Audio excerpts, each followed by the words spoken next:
सभी दोस्तों good evening, Ram Ram. मेरे प्यारे दोस्तों, आपके सामने फिर लेके आऊँ एक शानदार जानदार मज़ेदार प्रश्न। हमारा जो प्रश्न है ये है कथन निष्कर्ष का, जिसको हम बोलते हैं स्टेटमेंट कंक्लूजन। दोस्तों, हम जानते हैं कथन निष्कर्ष का हमारा जो टॉपिक है ये प्रतियोगी परीक्षा में बहुत ही इम्पोर्टेंट है। इसके 2, 3, 4 प्रश्नों तक हमें पूछे जाते हैं और हमें सामान्यतः इसके जो रूल हैं वो कहीं मिलते नहीं हैं। तो इसके जितने भी रूल हैं मैं आपको प्रश्न के माध्यम से समझाने की कोशिश करूँगा, आपको समझने की कोशिश करना है। अभी यहाँ हमारे सामने जो प्रश्न है ये क्या है, इसको देखते हैं। हमारे सामने सबसे पहले कथन दिया गया है। कथन क्या है? सभी चमकती वस्तुएं सोना नहीं होती।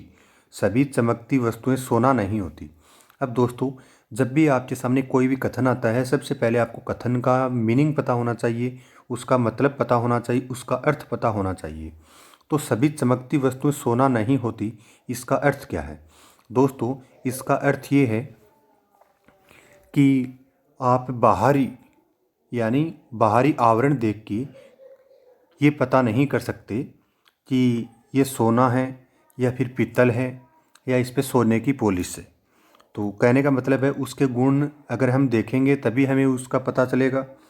तो यहाँ हमारे सामने इसका मतलब ये है कि वो वस्तु ज़रूरी नहीं है हमें जो बाहर से दिखाई दे रही हो वैसी हो अंदर से, इसका मतलब ये है।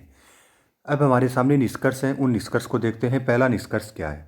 पहला हमारे सामने जो निष्कर्ष है वो ये है, जो वस्तु बाहर से अच्छी दिखाई देती है शायद अंदर से अच्छी नहीं होती है।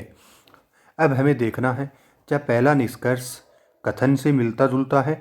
हाँ दोस्तों, पहला जो निष्कर्ष है वो कथन से मिलता जुलता है, क्योंकि हमें कथन में जो बोला है वो यही बोला है कि सभी चमकती वस्तुएं सोना नहीं होती।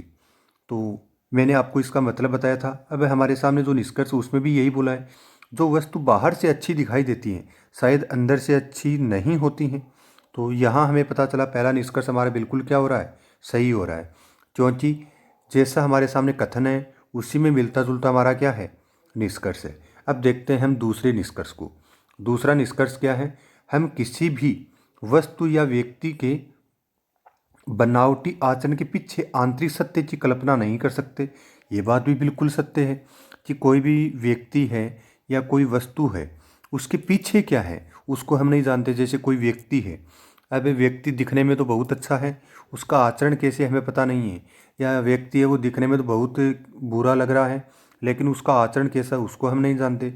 कोई वस्तु है, अब जैसे पीतल है, अभी दिखने में तो क्या नाम वो भी सोने की तरह चमकता है, लेकिन उसकी जो कीमत है वो सोने जितनी नहीं है।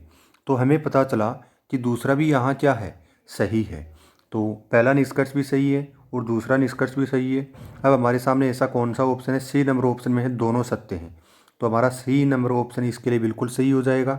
अगर आपको ये प्रश्न समझ में आया है तो वीडियो को लाइक करना है, शेयर करना और सब्सक्राइब करना है। धन्यवाद।